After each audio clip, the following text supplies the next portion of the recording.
علیکم السلام ورحمۃ اللہ. دانش بھائی کیسے مزاج ہیں آپ کے؟ بس الحمدللہ آپ کی دعا ہے.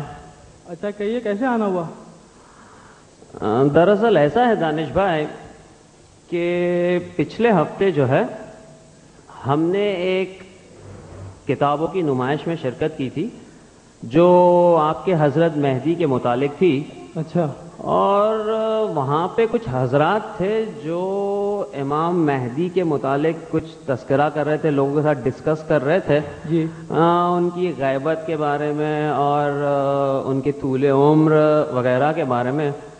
تو جب میں وہاں پر تھا تو کچھ سوالات میرے ذہن میں بھی آئے ہیں اور میں اسی کے بارے میں وضاحت چاہوں گا آپ سے، اگر آپ اجازت دیں. اجازت دے تو. ارے اس میں اجازت سے کیا بات ہے، آپ پوچھیے نا، آپ کیا پوچھنا چاہتے ہیں؟ ایسا ہے دانش بھائی کہ اول تو آپ لوگ جو امام مہدی کے قائل ہے ایک منٹ آپ نے یہاں پر شروع بہت غلط بات سے کیا ہے. آپ نے کہا ہے کہ ہم لوگ صرف امام مہدی اسلام میں قائل ہیں. کیا یہ عقیدہ مہدویت اہل سنت میں نہیں پایا جاتا؟ نہیں، ایسا نہیں ہے، اہل سنت میں پایا جاتا ہے. آپ نے پھر کیسے نہیں، ہم جب کہہ رہے ہیں آپ لوگ جب قائل ہے تو ہماری مراد یہ ہے کہ آپ لوگ جن چیزوں کے اوپر عقیدہ رکھتے ہیں امام مہدی کے متعلق اسے اکثریت تسلیم نہیں کرتی. تو آپ کا کہنے کا مطلب ہے کہ اکثریت جہاں پر ہے وہی حق ہے؟ دیکھیے قرآن میں، اسلام میں اکثریت کو کبھی بھی حق نہیں قرار دیا گیا ہے، بلکہ اکثریت کی تو مذمت کی گئی ہے. آپ قرآن کو فقط حفظ نہ کریں، غور سے بھی پڑھیں تو سورہ انعام کی آیت نمبر 116 میں بالکل واضح ارشاد ہے وَإِن تُطِعْ أَكْثَرَ مَنْ فِي الْأَرْضِ يُضِلُّوكَ عَنْ سَبِيلِ اللَّهِ، اگر تم اس زمین پر اکثریت کی اتباع اور اطاعت کرو گے تو یقیناً وہ تم کو اللہ کے راستے سے دور کر دیں گے. اس کے علاوہ اور بہت سی ایسی آیات موجود ہیں جس میں ملتا ہے اکثرہم الکافرون، اور اکثریت تو کافر ہے. اکثرہم الفاسقون، اکثریت تو فاسق ہے. اکثرہم لا یعقلون، اکثریت کی تو عقل نہیں ہے. اکثرہم یجہلون، اکثریت تو جاہل ہے. تو آپ کس بنا پر اکثریت سے حق کو ثابت کر رہے ہیں؟ نہیں، جب میں نے اکثریت کہا اور آپ نے یہ سب آیتیں بیان کی ہے، دیکھیے وہ ہمارے بارے میں نہیں ہے، تو کس کے بارے میں؟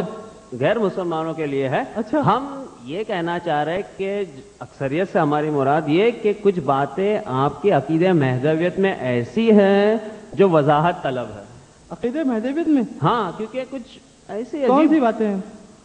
مثلا وہاں پر ایک صاحب یہ فرما رہے تھے کہ امام مہدی کی ولادت ہو چکی ہے. ہاں بالکل ہو چکی ہے. اور کچھ کہہ رہے تھے 250 255. ہاں کچھ ایسا ہی بتا رہے تھے.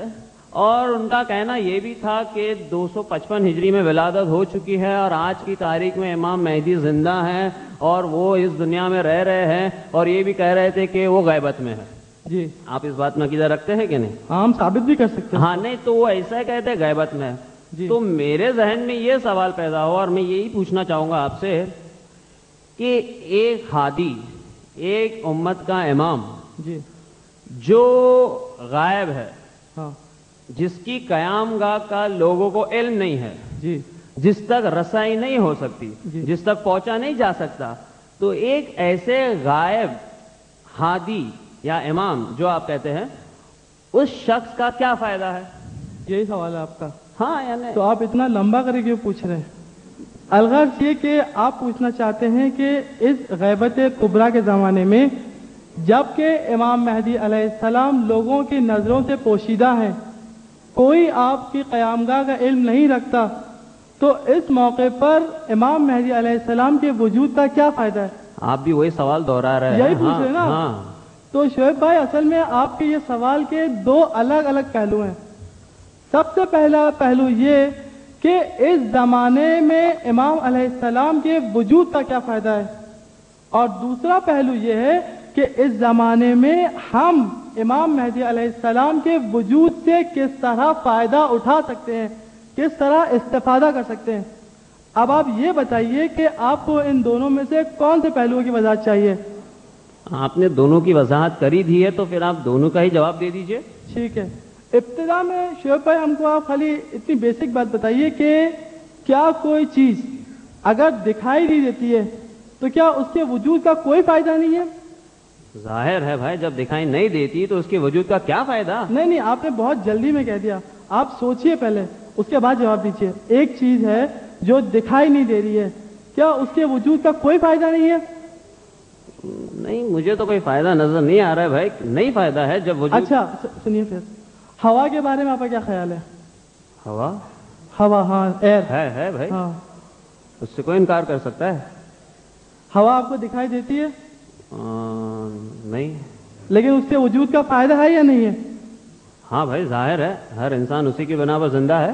بجلی، الیکٹریسٹی کے بارے میں آپ کا کیا خیال ہے؟ وہ آج کے زمانے کی سب سے بڑی نعمت ہے، وہ آپ کو دکھائی دیتی ہے؟ وہ بھی ٹھیک ہے، دکھائی تو نہیں دیتی۔ تو کچھ چیزیں ایسی ہیں جو دکھائی نہیں دیتی، اس کے باوجود بھی ان کا فائدہ ہے، سمجھے آپ؟ ہاں، وہ مثال آپ نے دے تو دی، لیکن دانش بھائی دیکھیے، یہاں پر آپ نے چیزوں کی مثال دی ہے جی، لیکن ہم جو تذکرہ کر رہے ہیں وہ ایک شخص کی وجود کے بارے میں، ایک شخص غائب ہے، اس کا کیسا فائدہ ہوتا ہے؟ جی، اس کا بھی حل ہے۔ آپ تصور کریے کہ یہ خلفائے راشدین کا دور ہے، اوکے، اور اس زمانے میں مملکت اسلامیہ جو ہے وہ عرب کی سرحدوں سے پار ہو کر ایران اور یمن تک چلی گئی تھی۔ اب آپ ہم اور خلیفہ وقت اس وقت صرف مدینے میں رہتے تھے۔ آپ ہم کو شعیب بھائی یہ بتائیے کہ اس وقت ہر فرد جو مملکت اسلامیہ میں رہتا تھا، چاہے وہ ایران میں ہو یا یمن میں ہو، کیا وہ اپنے خلیفہ وقت کو ہمیشہ دیکھتا رہتا تھا؟ ہاں، نہیں، وہ تو نہیں دیکھتا تھا، صحیح ہے، نہیں دیکھتا تھا نا؟ ہاں۔ تو کیا وہ شخص جو اپنے خلیفہ کو نہیں دیکھتا تھا، کیا اس کو اپنے خلیفہ کے وجود سے کوئی فائدہ نہیں تھا؟ فائدہ تھا، کیوں نہیں تھا، لیکن کیا؟ آپ جو مثال دے رہے ہو یہاں پر پوری طرح نہیں اتری دانش بھائی۔ کیسے؟ دیکھیے، ایسا تھا کہ اس زمانے میں ہر خلیفہ نے اپنا ایک نائب مقرر کیا تھا، اچھا، اور وہ نائب اس خلیفہ اور لوگوں کے بیچ میں وسیلہ ہوا کرتا تھا، تو لوگوں کو فائدہ ہو رہا تھا اس خلیفہ کا اس نائب کے ذریعے سے۔ احسن، ہم چاہتے تھے آپ یہی بولیں۔ اس سے ظاہر ہوتا ہے کہ انہوں نے امام مہدی علیہ السلام کے بارے میں ایک بھی کتاب نہیں پڑھی، کیونکہ اگر کوئی بھی شخص امام مہدی علیہ السلام کے بارے میں کوئی بھی کتاب پڑھتا تو یقیناً جہاں پر غیبت کا تذکرہ ہوتا ہے وہاں پر نائبین کا بھی تذکرہ ہوتا ہے۔ شعیب بھائی، امام مہدی علیہ السلام کی غیبت کے زمانے میں بھی ان کے اور لوگوں کے درمیان نائبین ہیں جو وسیلہ قرار دیے جاتے ہیں امام اور لوگوں کے بیچ۔ فرق صرف اتنا ہے کہ غیبت صغریٰ میں امام مہدی علیہ السلام کے نائب خاص تھے اور اس غیبت کبریٰ میں امام مہدی علیہ السلام کے نائب عام ہیں، لیکن نائب ابھی تک مقرر ہے۔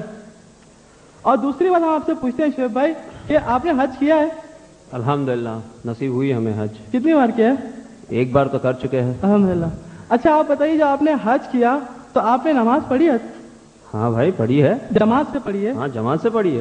تو کیا جب آپ نے نماز جماعت ادا کی حج کے موقع پر تو کیا آپ نے اس وقت آپ کی جماعت کے امام کو دیکھا؟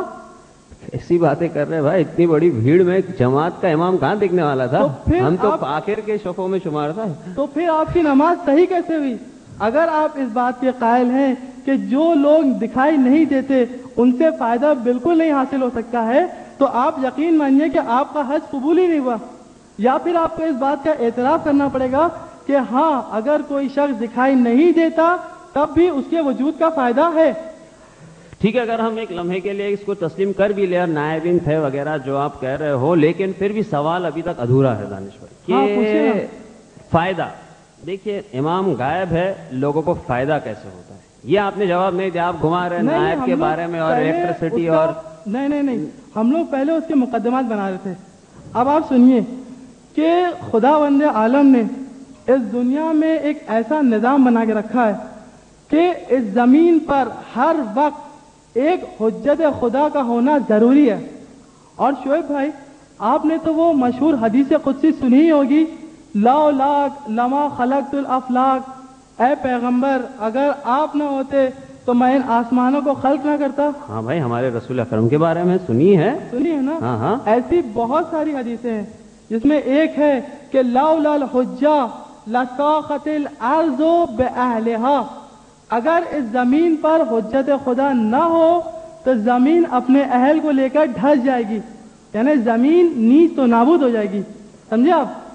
تو آپ یہ کہنا چاہ رہے ہو کہ فی الحال کائنات کی بقا کا سبب ایک شخص ہے، ایک حجت خدا، ایک شخص کی وجہ سے. آرڈنری شخص نہیں ہے، وہ حجت خدا ہے. ہاں، یعنی وہ ایک حجت خدا کی وجہ سے ساری کائنات باقی ہے. جی بھائی یہ بات کو عقل قبول نہیں کر رہی کہ ایک شخص اور پوری یونیورس اس کے اوپر نہیں. ابھی شاید آپ نے صادق بھائی کی تقریر نہیں سنی. صادق انہوں نے یہاں پر ثابت کیا تھا کہ جس طرح ایک جسم میں دل جو حیثیت رکھتا ہے کہ جب تک کام کرتا ہے، دل کی دھڑکن کا وجود جب تک ہوتا ہے تب تک انسان پناہ اور بقا پاتا ہے اور سارے امور انجام دیتا ہے.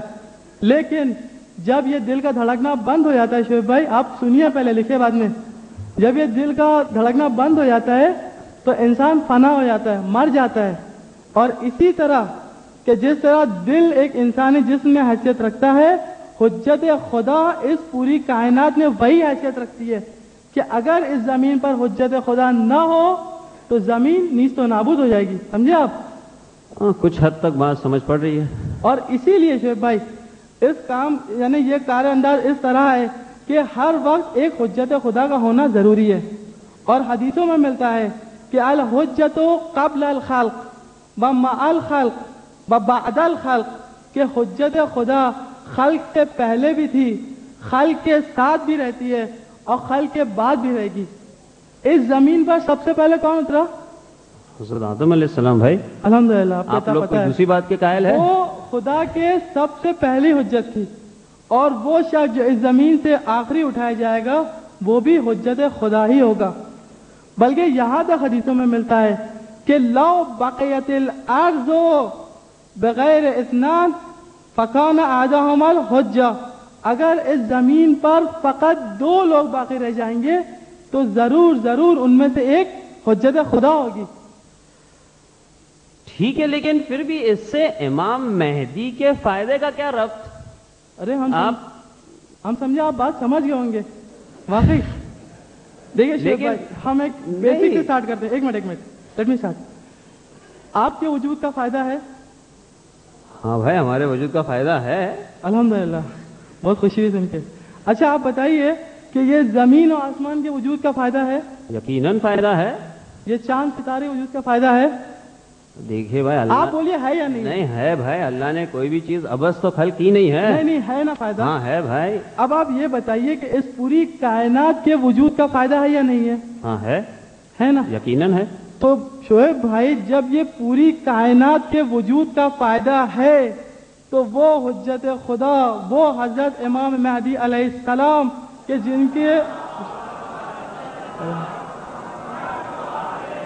جن کے وجود سے یہ پوری کائنات باقی ہے، کیا ان کے وجود کا کوئی فائدہ نہیں؟